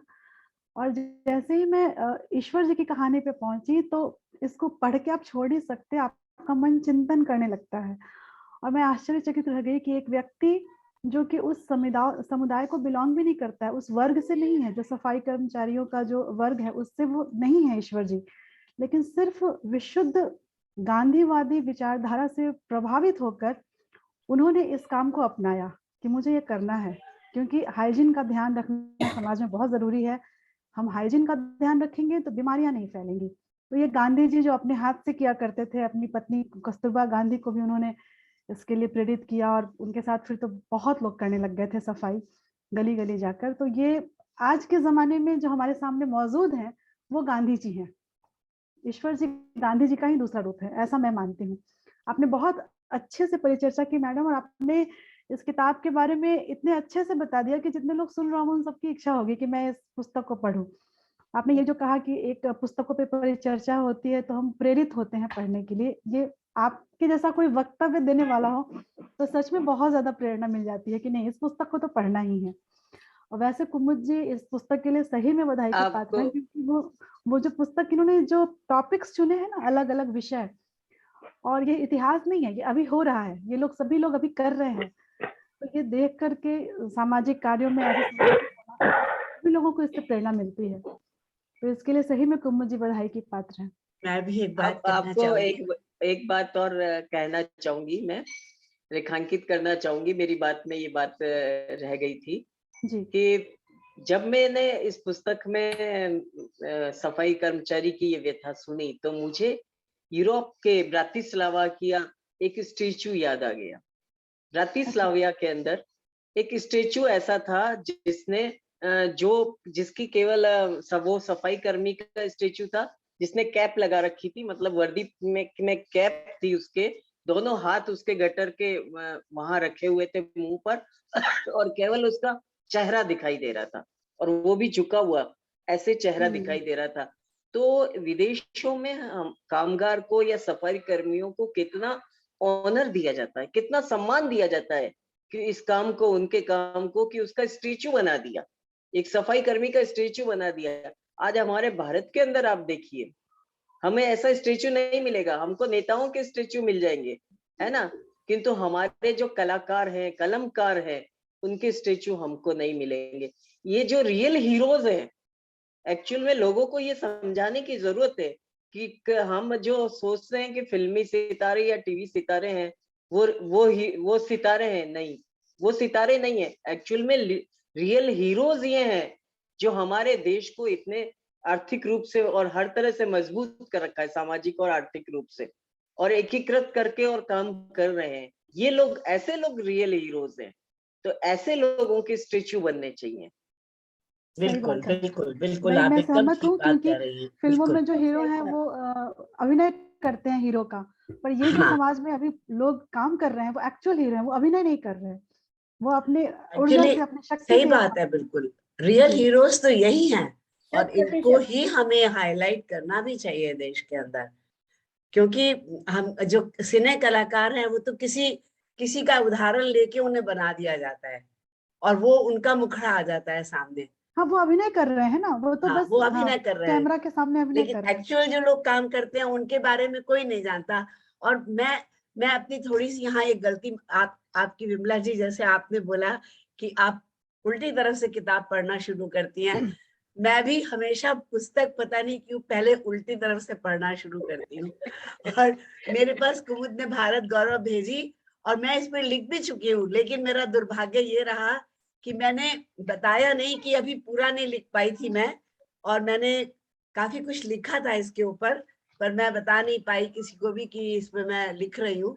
नहीं तो मैं चाहती थी कि मैं आज के मुझे पता नहीं था इस कार्यक्रम में ये सब होने वाला है, नहीं तो मैं शायद 2-4 शब्द अपने बताना चाहती थी। कोई बात नहीं, मैं लिखूंगी, मैं कुमुद को भेजूंगी बाद में पूरा करके। तो ये वाला चैप्टर जो जयंत जी वाला है, ये तो पढ़ के हालत खराब हो गई थी। जो सफाई कर्मचारी वाला चैप्टर इन्होंने दिया, वो तो पढ़ के ऐसे झुर्रियां हो जाती हैं, क्योंकि किसी की हिम्मत नहीं होती है ये सब करने की। जी किस तरह की, कौन सी मिट्टी के बने होते हैं ये लोग, ये नहीं समझ में आता, किस मिट्टी के बने होते हैं।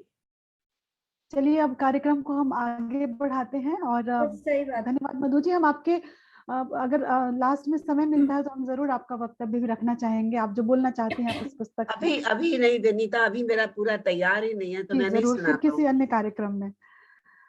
तो हम अपनी वरिष्ठ वक्ता जो हैं श्रीमती मंजू महिमा भटनागर जी को अब आमंत्रित करना चाहेंगे। मैं आपका बहुत बहुत अभिवादन करती हूँ और आपका स्वागत करती हूँ पटल पर।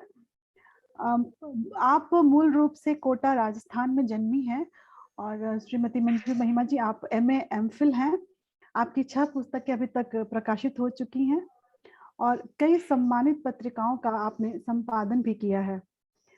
आपका परिचय बहुत लंबा है क्योंकि आपने जीवन में इतना काम किया है कि अगर आपका मैं परिचय आपके कामों का गिनाना शुरू करूं तो ये पूरा सत्र आपके परिचय में ही निकल जाएगा। आपके जो शुभ्र जो आपके केश हैं वही बता रहे हैं कि आपने जो है जीवन में कितना कुछ करके आप यहाँ तक पहुंची हैं। तो मैं संक्षिप्त में आप इसका विवरण मैं आपको दे रही हूँ। आपकी अभी तक 25 साझा पुस्तकों में आपकी रचनाएं सम्मिलित हो चुकी हैं। हिंदी के साथ साथ आप राजस्थानी भाषा में भी लिखती हैं और इसके अलावा आप अनुवाद में भी सफलता से सक्रिय हैं। आपको लगभग 20 वर्षों का हिंदी अध्यापन का भी अनुभव है। आपकी उपलब्धियों की लिस्ट लंबी चौड़ी है, इसलिए मैं आपको क्या बताऊं कि अनेक संस्थानों द्वारा आपको आपकी श्रेष्ठता के लिए सम्मानित किया जा चुका है।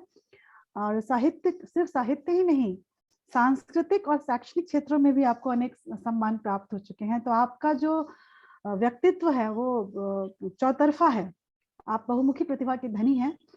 आज अब मैं आपका स्वागत करती हूँ, पटल पर आप आइए। और कुमुद जी की पुस्तक हम तो बच्चे हैं, पर हम सब आपका विचार जानने के लिए यहाँ उत्सुक हैं। बहुत बहुत स्वागत है आपका। धन्यवाद विनीता। कर्मभूमि की मैं आभारी हूँ, और विशेष रूप से प्रीति की इतना अच्छा अवसर मुझे मिला आप लोगों से रूबरू होने का। आदरणीय विमला जी, आपको बहुत बहुत नमस्कार, प्रणाम, और कुमुद को बहुत बहुत बधाई। कुमुद को मैंने बहुत पहले, काफी सालों से मैं जानती थी, लेकिन आज मैं एक टाइटल देना चाहूंगी कि छुपा रुस्तम। तो कुमुद हमारी छुपी रुस्तम निकली, और कब, कहाँ और कैसे इतनी सारी कहानी, मतलब इन्होंने इतनी पुस्तकें लिख डाली, इतनी रचनाएं कर डाली, हम लोगों को पता ही नहीं लगा। और अब एक साथ सब खुल के सामने आ रही है। तो मैं यही कहूंगी कि कुमुद छुपा रुस्तम निकली। बहुत अच्छा लगा, और सबकी समीक्षा है, विमला जी ने बहुत अच्छी समीक्षा की उसकी, भारत गौरव की, और बहुत ही संवेदनशील बातें भी मालूम हुई। और मेरे पास भी गुजरात गौरव आ गई है, मैंने 1-2 चैप्टर पढ़े हैं उसके, पर अभी मैं भी पूरा पढ़ नहीं पाई। लेकिन अब मैं बहुत लालायित हूँ, आज रात को ही इसको खत्म करूंगी विमला जी की समीक्षा सुनने के बाद। हम तो बच्चे हैं, तो भाई वास्तव में ये बात सही है, हम तो अभी भी बच्चे हैं। तो जब मैंने ये पुस्तक आई मेरे हाथ में, और मैंने जब उसको देखा तो बड़ा मन हो गया। और वो पुस्तक इतनी सुंदर बनी है, इतने सुंदर उसके वो है कि देखते ही बनते हैं। और मुझे यही अफसोस होता रहा कि मैं क्यों नहीं मतलब अब पैदा हुई तो मैं भी इस पुस्तक को पढ़ सकती थी वर्णमाला सीखती इससे। मैं उनकी पुस्तक को बहुत बहुत उनको जो पुरस्कृत हुई है, और विमला जी के मंच से ही हुई है उससे, तो उसके लिए मैं बहुत बहुत बधाई दे रही हूँ। मैं इसकी समीक्षा में जो मैंने लिखी है उस तरह से मैं उसको प्रस्तुत कर रही हूँ कि ये पुस्तक मुझे ऐसा लगा कि बच्चों का माइंड स्पार्क है। जिस प्रकार किसी सुंदर प्रासाद का स्थायित्व उसकी नींव की दृढ़ता और विशाल वृक्ष की सुदृढ़ता उसकी गहराई में पहुंची जड़ों पर निर्भर करती है, उसी प्रकार एक मनुष्य की सोच भाषा को पूरी समझ और बालीपन में पड़ी हुई वर्णमाला और शीघ्र बढ़ते हुए शब्द ज्ञान से पल्लवित होती है। किसी भी भाषा के नींव के शब्द ज्ञान और वर्णमाला जो है वो किसी भी भाषा के नींव के पत्थर हैं, जिन्हें करीने से जमा कर ही भाषा का विकास होता है। वही हमारी सोच को विकसित कर संस्कारित करते हैं। और कुमुद वर्मा जी ने इसी नींव को सुदृढ़ करने का प्रयास इस पुस्तक में, जो हम भी बच्चे हैं, में किया है। पुस्तक के माध्यम, इस पुस्तक को पढ़कर देखकर ऐसा लगता है कि काश हमें भी इस जमाने में ऐसी ही सुंदर और संगमरमरी स्पर्श वाली पुस्तकें मिली होती। यह यूं तो वर्णमाला सिखाने की पुस्तक है, परंतु पूरी काव्यमयी है, जो बालकों में न केवल लिपि ज्ञान वरन शब्द ज्ञान, लय, तुकांत शब्दों का ज्ञान और सामान्य अन्य आवश्यक जानकारी भी देती है। बॉलीवुड के निर्माता, गीतकार, कथाकार श्री संदीप नाथ जी ने इनकी कविताओं को खिलौने की भांति बताया है, जो 100% सही है। ये इनके शब्द और इनकी ये जो कविताएं हैं चित्रों के साथ, वो बिल्कुल ऐसा ही लगता है जैसे नन्हे मुन्ने खिलौने हैं, और जिन्हें बच्चे हंसते खेलते कूदते बोलते कंठस्थ कर सकते हैं और जीवन पर्यंत भूल नहीं पाते। क्योंकि ये जो कविताएं, जो नर्सरी की कविताएं होती हैं, वो हम जीवन पर्यंत नहीं भूलते हैं, वो हमारे हमेशा रहती है दिमाग में। तो ये कविताएं भी इनकी पुस्तक की ऐसी हैं, 4-4 लाइनों की है, तो वो बहुत ही अच्छी कविताएं हैं और अ पे, आ पे, ई पे, उ पे, सब पे लिखा है। तो इस पुस्तक के मूलतः 2 खंड किए जा सकते हैं। एक में वर्णमाला के अक्षरों और चित्रों से संबंधित चौपदियां हैं, जैसे ई से ईख, तो लंबी मोटी ईख छाटकर मम्मी ने उसको पिलवाया, फिर नींबू मसाला डालकर ईख का रस मुझे पिलवाया। बहुत कितनी अच्छी राइमिंग है। और पिलवाया और पिलवाया ये एक बहुत अच्छा तुकांत है। और बहुत कम बच्चे जानते हैं कि ईख किसे कहते हैं। सब गन्ना शब्द बहुत लोकप्रिय है। तो मेरा खुद का भी अनुभव है, जब मैं पढ़ाती थी बच्चों को तो सब यही पूछते ई से ईख, तो ई से ईख क्या, तो सब कहते हैं ईख का क्या मतलब होता है। तो गन्ना सब समझते हैं बोलचाल की भाषा, तो गन्ने को ईख कहा जाता है। ये बहुत कम बच्चे जानते हैं। तो अक्सर वर्णमाला पढ़ाते समय बच्चे प्रश्न करते हैं कि ईख मायने क्या। इसमें चित्र और उसके साथ दी गई चौपदी से बिल्कुल स्पष्ट हो जाता है कि ईख क्या है और इसका प्रयोग कैसे किया जाता है। जो 4 लाइनें इन्होंने बहुत सुंदर लिखी है और उससे उस चित्र को वो बच्चा अपने आप समझ सकता है कि इसका अर्थ क्या है और इसका प्रयोग कैसे। तथा इसमें पिलवाया शब्द एक रूढ़ी शब्द आया है जो शिक्षिका द्वारा समझाने पर बच्चों का शब्द ज्ञान भी बढ़ाता है। इसी प्रकार इसमें अ से लेकर ह तक के अक्षरों की कविताएं हैं। इसके लिए लेखिका साधुवाद की पात्र है। उन्होंने बहुत ही रोचक तरीके से कविता बनाई है। मुझे पूरा विश्वास है कि कविताएं बच्चों को रोचक तो लगेगी ही, लेकिन ज्ञानवर्धक भी होंगी। लेकिन हम लोगों के लिए भी एक बहुत अच्छी एक वो होगा कि हम बड़े भी अगर उसको पढ़ें तो हमें भी यही लगेगा कि हम बच्चे हैं। तो दूसरे भाग में हालांकि पुस्तक में ये दर्शाया नहीं गया है, पर स्पष्ट ज्ञात होता है कि ये कविताएं वर्णमाला की न होकर मात्रा ज्ञान से संबंधित है। दूसरे भाग में उन्होंने लंबी कविताएं दी हैं। जब ह तक की कविताएं समाप्त हो गई तो दूसरा भाग आ गया है और उसमें उन्होंने लंबी कुछ चुन के कविताएं लिखी है। वो बहुत सुंदर अच्छी कविताएं हैं। तो वर्णमाला के न होकर मात्रा ज्ञान से संबंधित और पशु पक्षी तथा परिजनों के प्रेम को दर्शाती हुई सी लगती है। जैसे घोड़ा दौड़ा,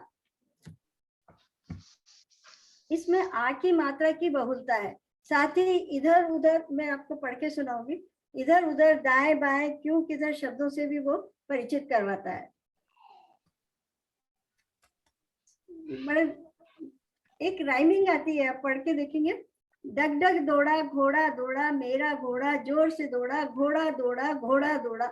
और अक्सर क्या होता है कि बच्चे जो है ड़ का उच्चारण बहुत मुश्किल से कर पाते हैं। छोटे बच्चे होते हैं तो वो र ही ज्यादा बोलते हैं, घोड़ा घोड़ा करेंगे। कई लोग बड़े तक भी इसको उच्चारण सही नहीं कर पाते। तो इन्होंने एक बहुत अच्छा वो लिया है कि ड़ को किस तरह से बार बार बोला जाए और उससे उनकी जबान शुद्ध हो। तो कब दौड़ा, कल भी दौड़ा, किधर दौड़ा, क्यों कर दौड़ा, घोड़ा दौड़ा घोड़ा दौड़ा, उधर दौड़ा इधर दौड़ा, दाएं दौड़ा बाएं दौड़ा, घोड़ा दौड़ा घोड़ा दौड़ा घोड़ा दौड़ा, पापा घोड़ा, दादा घोड़ा, मम्मी घोड़ा, भैया घोड़ा, घोड़ा दौड़ा घोड़ा दौड़ा घोड़ा दौड़ा, दौड़ा दौड़ा जोर से दौड़ा, मुझको छोड़ा, नीचे दौड़ा, घोड़ा दौड़ा घोड़ा दौड़ा, मेरा घोड़ा, प्यारा घोड़ा, ऑफिस दौड़ा, स्कूल दौड़ा, घोड़ा दौड़ा, शेर को दौड़ा, मुंह मोड़ा, सुंदर घोड़ा, घोड़ा दौड़ा घोड़ा दौड़ा। मतलब इसमें ड़ का हर लाइन में ड़ का जो पुनरावृत्ति हुई है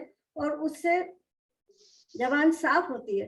तो इस तरह से उन्होंने इस तरह की कई और भी बहुत सुंदर कविताएं लिखी है। तो वो इस तरह से, अब इसमें ओ की मात्रा का भी उच्चारण आ रहा है, तो इस तरह इन्होंने बड़े सुंदर ढंग से उन मात्राओं को समझाया है। कुल मिलाकर हम देखें तो ये पुस्तक कुमुद जी की रचनाशीलता की क्षमता की परिचायक तो है ही, बालकों की रचना धर्मिता को भी विकसित करने वाली है। इसका आवरण, मुद्रण, छवियां सभी लाजवाब है, बहुत सुंदर बनी है और इतनी चमकीली किताब है। इसको ये कहेंगे कि संगमरमर की तरह है ये किताब, बिल्कुल बहुत चमकीली है।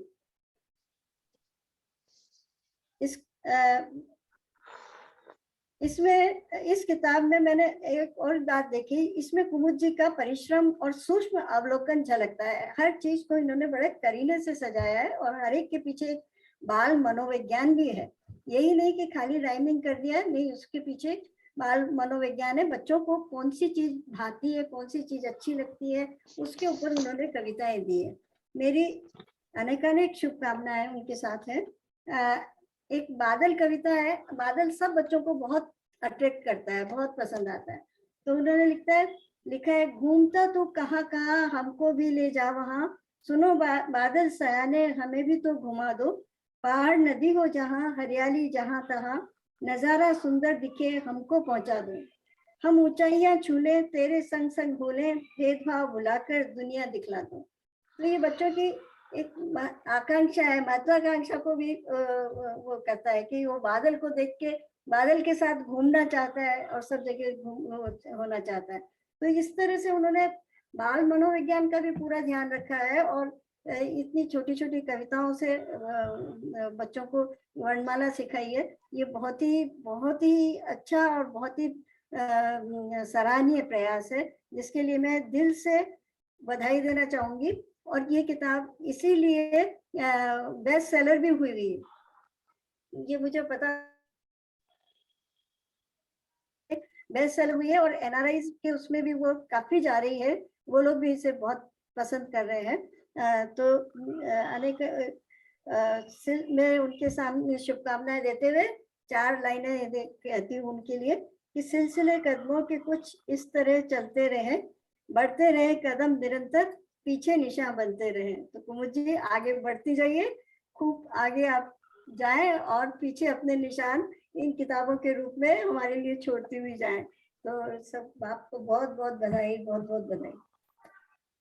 बहुत ही बढ़िया और बहुत बहुत शुक्रिया मंजू जी, आपका वक्तव्य बहुत ही रोचक रहा और आपने जो इसके जो मुख्य बिंदु है उस पर आपने गौर कराया कि किस ढंग से राइमिंग शब्दों का इस्तेमाल किया गया है और बच्चों की जुबान जो है वो निखर के आए, तो उसके लिए उन्होंने एक ही शब्दों का बार बार प्रयोग करके और उनका प्रोनाउंसिएशन जो है वो सही रहे उसके लिए प्रयास किया गया है।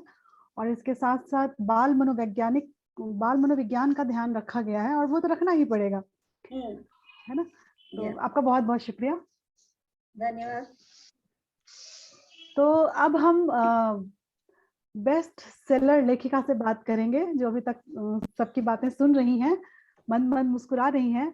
मेरा सौभाग्य है, मेरे जीवन में आज तक किसी बेस्ट सेलर लेखिका से या लेखक से बात नहीं किया। ऐसे तो सब लेखिका लेखक से ही हम घिरे हुए हैं क्योंकि अभी साहित्य के क्षेत्र में लिख रहे हैं, पढ़ रहे हैं, बट ऐसे रूबरू होके बात करना वो भी हमारा सौभाग्य है, वो हमारे बीच उपस्थित हैं। कुमुद जी, मेरा आपसे सबसे पहला प्रश्न है, मैं आपको बधाई देती हूँ आज के कार्यक्रम के लिए, आपके तीनों पुस्तकों के लिए जिसपे आज हमने परिचर्चा की और बेस्ट सेलर हुई है उसके लिए भी मैं आपको बधाई देती हूँ। मेरा पहला प्रश्न है, ये आप एक किसी बच्चे का प्रश्न समझ के इसका उत्तर दीजिएगा कि बेस्ट सेलर बनके कैसा फील होता है, कैसा महसूस करती हैं? देखिए, लेखिका या लेखक तो वही होता है जो वो नेचुरली है। उसको बेस्ट सेलर या कुछ भी, आप कुछ भी कह लें, वो उसका काम बनाता है। अपने काम के प्रति ईमानदारी रहे और अपने काम को आप एक अच्छा अंजाम दे पाए, उससे ज्यादा खुशी होती है बजाय इसके कि आप बेस्ट सेलर। ये मुझे बॉदर नहीं करता, मुझे सिर्फ ये समझ में आता है हाँ मैंने ठीक काम किया, चलो आपको पसंद आया। जैसे अभी विमला दीदी ने इतना सारा भारत गौरव के लिए बोल दिया, लेकिन मैं उतना सोच भी नहीं सकती क्योंकि एक एक कहानी अलग अलग क्षणों में जुटाई गई थी और जिस कहानी ने मुझे ज्यादा प्रभावित किया, मुझे लगा कि लोगों को बताना चाहिए, मैं संकलन करती चली गई और इसी संकलन में मैं ज्यादा कुछ दे नहीं पाई। एक तरह से ये एक इसको आप एक्सपेरिमेंट कह सकते हैं। तो इसमें मैंने 7 लोग रखे थे। 8वां जब मैंने इसमें एक चैप्टर तैयार किया, वो लीक हो गया व्हाट्सएप पे, जैसे चेक करने भेजा किसी को, उसने तो खुशी में सबको फॉरवर्ड कर दिया, तो मेरा 10 पेज का पूरा काम बिगड़ गया। फिर इतने मेरा जयेश भाई से मिलना हुआ, तो मुझे लगा चलो ये जयेश भाई का काम इसमें ले लेते हैं। इसके दौरान काफी परिश्रम होता है। इस पुस्तक को पसंद किया गया, मैं इसका सीक्वल भी सोच रही हूँ, मेरे दिमाग में कुछ लोग हैं जिन्होंने बहुत काम किया है, और बस ये कि आप सीखें उनसे। हर किताब का उद्देश्य यही रहा है कि किसी न किसी को कोई फायदा रहे, बेस्ट सेलर होने के लिए नहीं, पर इसके साथ एक बात ये भी है, आपकी बात सही है कि बेस्ट सेलर होने का मतलब है कि आपकी पुस्तकें बहुत अधिक संख्या में लोगों के पास पहुंच रही है, बहुत लोग उससे रूबरू हो रहे हैं और लाभान्वित हो रहे हैं, तभी ये ज्यादा खरीदी जा रही है, ज्यादा पढ़ी जा रही है और बार बार इसका प्रकाशन हो रहा है। तो ये बेस्ट सेलर होना अपने आप में अचीवमेंट इसलिए है क्योंकि आपकी सफलता की ही कहानी है। आपने काम किया है, आपकी मेहनत सफल हुई है, तभी लोग खरीद रहे हैं और पढ़ रहे हैं। ये मैं कहना चाह रही थी। तो जी, धन्यवाद। जी, और भारत गौरव आपकी मैंने भी पढ़ी है। ये बात सही है कि जो चैप्टर्स हैं वो बहुत बड़े बड़े नहीं हैं, लेकिन जितने भी शब्दों में आपने उनका परिचय रखा है, लोगों को पता चले कि हाँ, इस तरह के लोग हैं जो कि समाज में अपना फायदा और नुकसान छोड़ करके सिर्फ जनहित के लिए इतना काम कर रहे हैं, अपना समय लगा रहे हैं, अपनी एनर्जी लगा रहे हैं, अपने परिवार के लोग भी, उनके परिवार के लोग भी उनके साथ आ रहे हैं। जैसे जयेश भाई इंग्लैंड छोड़ करके, इंग्लैंड का उनका जो लाइफस्टाइल रहा होगा वो छोड़ के वो वापस इंडिया आते हैं और फिर वो इस काम में जुड़ जाते हैं अपने पिता के साथ इस मुहिम में। जी, जी। तो वो ये जो ट्रांसफॉर्मेशन है ये कितना बड़ा है, उनकी सोच का जो ये बदलाव है, ये आसान नहीं है, ये बहुत मुश्किल है अगर इसको सोचा जाए तो। इसलिए ये आप प्रत्येक व्यक्ति से मैंने बात की है, जब आप उनसे बात करते हैं, सब सुनते हैं, तो आपके रोंगटे खड़े हो जाते हैं, जिन स्थितियों से वो गुजरे हैं, जैसे काम किया है। लेकिन मेरा दुर्भाग्य है कि किताब को बच्चों के लिए बनाने के लिए मैंने उसको बहुत छोटा किया, क्योंकि मुझे करना पड़ा ताकि वो पढ़ें इसको, फिर एक लेक्चर या कुछ जबरदस्ती पढ़ रहे हैं उस तरह से इसको ना लें, इसलिए चैप्टर्स बहुत छोटे छोटे कर दिए। और जैसा कि विमला दीदी बता रही थी कि मैंने उसमें कॉन्टेक्स्ट दिए हैं, किसी को भी अगर थोड़ी सी भी रुचि किसी भी क्षेत्र में जगती है तो वो उन व्यक्तियों से बात की मैंने कि आप लोगों के लिए उपलब्ध रहिएगा। सही आपसे बात है। बच्चे कांटेक्ट करते हैं तो उनके प्रश्नों का जवाब दीजिएगा। नहीं, वो बात बिल्कुल सही है, क्योंकि जैसा मैंने अभी थोड़ी देर कहा, बचपन में ही हम बीजारोपण कर देते हैं। बच्चों का मन बहुत कोमल होता है, अभी वो जो पढ़ते हैं या जो देखते हैं आसपास में, उसका प्रभाव उनके मन पे बहुत पड़ता है। कुमिल जी, मैं और यहाँ उपस्थित सभी लोग जरूर जानना चाहेंगे, आपकी जो पुस्तकें हैं अध्यापन का इंद्रधनुष, इसकी रचना प्रक्रिया मैं आपसे जानना चाहती हूँ कि किस तरीके से आप गुजरी इसकी रचना प्रक्रिया पे। आप कुछ बता सकती हैं, कैसे ख्याल आया आपके मन में कि शिक्षकों की मदद के लिए इस तरह की पुस्तक लिखनी चाहिए? एक्चुअली ये प्रक्रिया पिछली पुस्तक जो बेस्ट सेलर हुई है उससे जुड़ी हुई है। मेरी पहली पुस्तक थी कुशल अध्यापक कैसे बने, उसको यहाँ गुजराती में ट्रांसलेट किया गया। ये कुशल अध्यापक कैसे बने, इसको गुजराती में जब ट्रांसलेट किया गया तो काफी अच्छा इसमें रिस्पॉन्स रहा। ये पहले ही साल में बेस्ट सेलर हो गई थी, ये 2006 की बात कर रही हूँ मैं।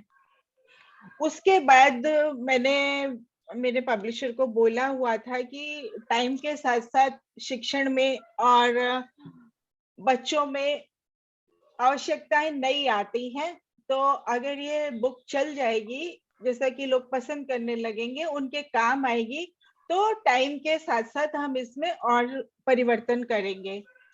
जब इसका 4 साल तक लगातार ये बेस्ट सेलर रही तो मेरे को एक बार फोन आया कि कुमुद जी आप ऑफिस में आइए, हम पांचवा एडिशन इसका निकालने जा रहे हैं। मुझे लगा कुछ सुधार उन्होंने बताने होंगे। मैं ऑफिस चली गई और मैं ऑफिस में घुसी, चिंतन भाई खुद बाहर आए ऑफिस से, सब स्टाफ के सामने, सब खड़े होके मतलब स्टैंडिंग ओवेशन के साथ क्लैपिंग शुरू कर दी कि ये लेखिका है, ये इनकी पुस्तक का 5वां संस्करण आज हम इन्हें अपने हाथ से देना चाह रहे हैं।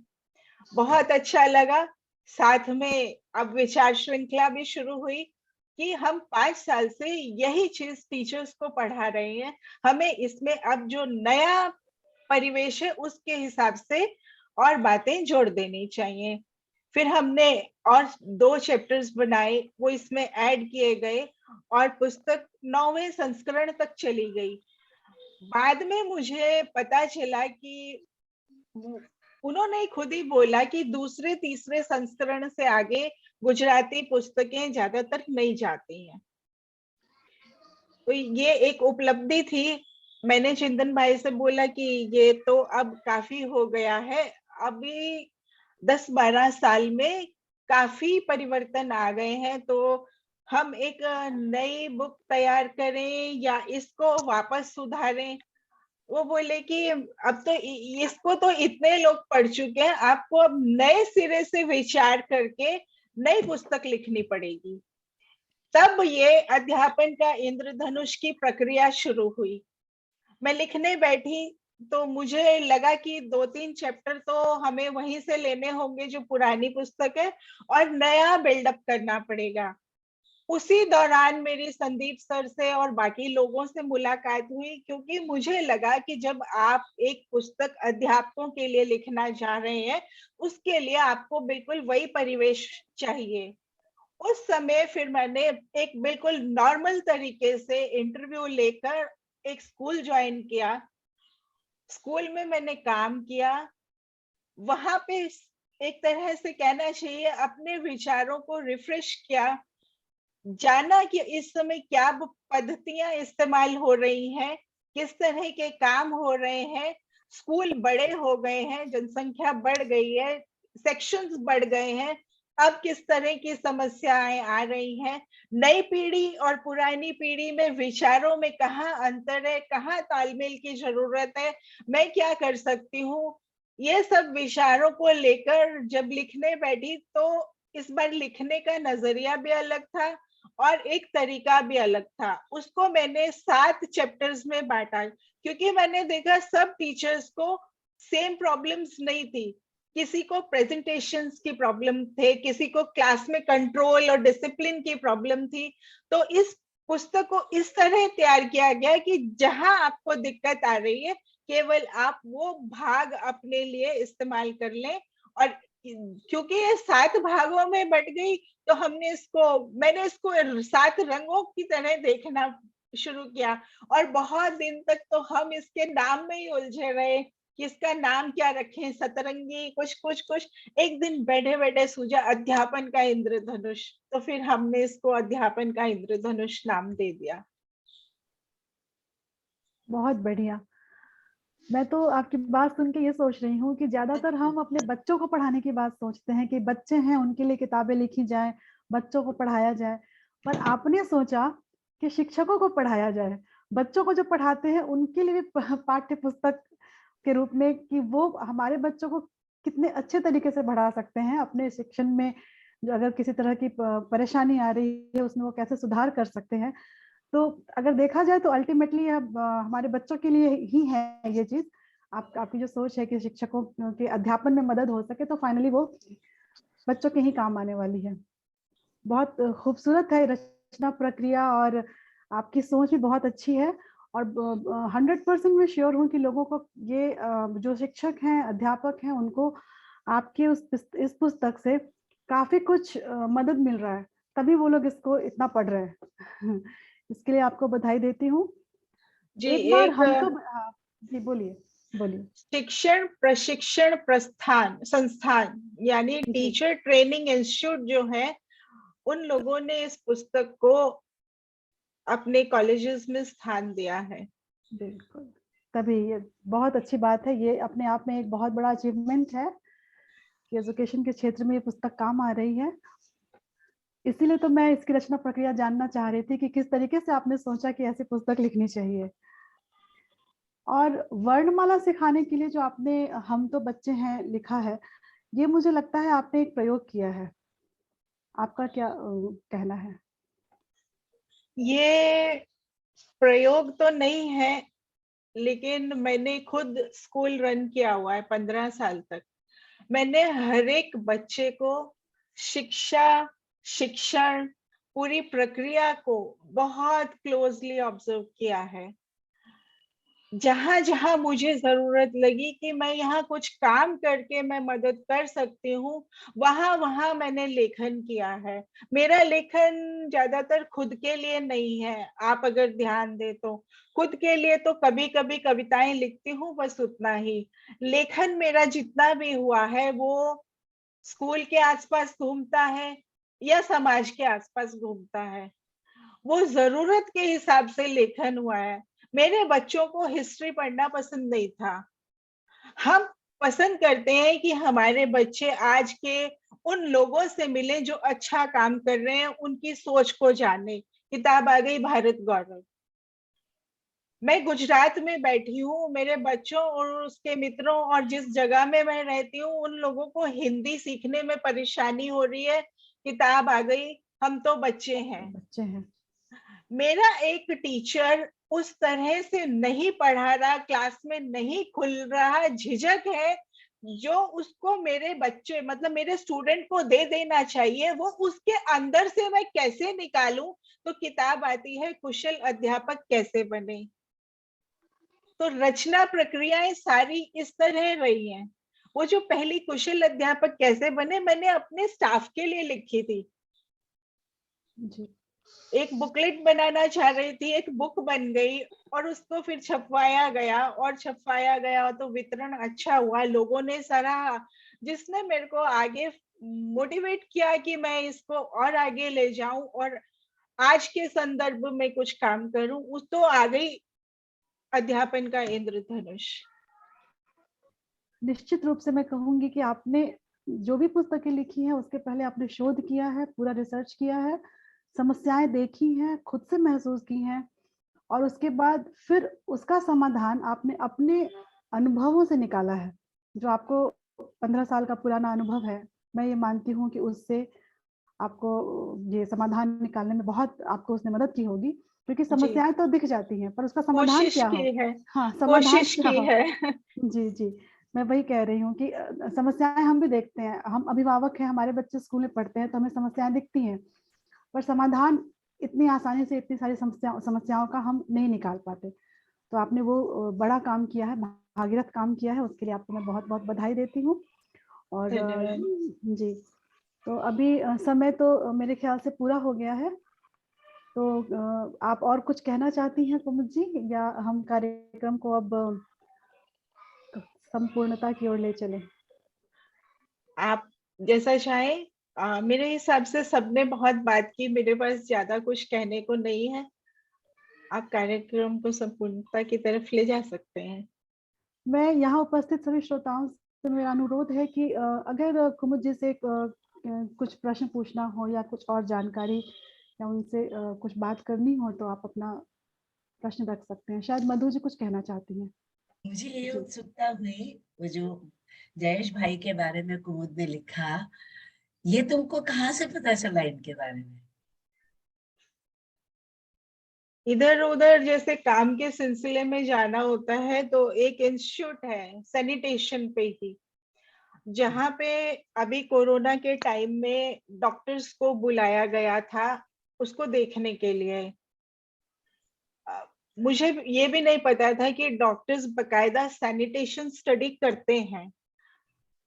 और वहां पे कहना थोड़ा सा अजीब लगे, अलग अलग तरह के कमोड के डिजाइन थे और कैसे सीटिंग अरेंजमेंट हो, कैसे उपयोग हो, कैसे फ्लश हो, बहुत कुछ ज्यादा डीप नहीं जा रही।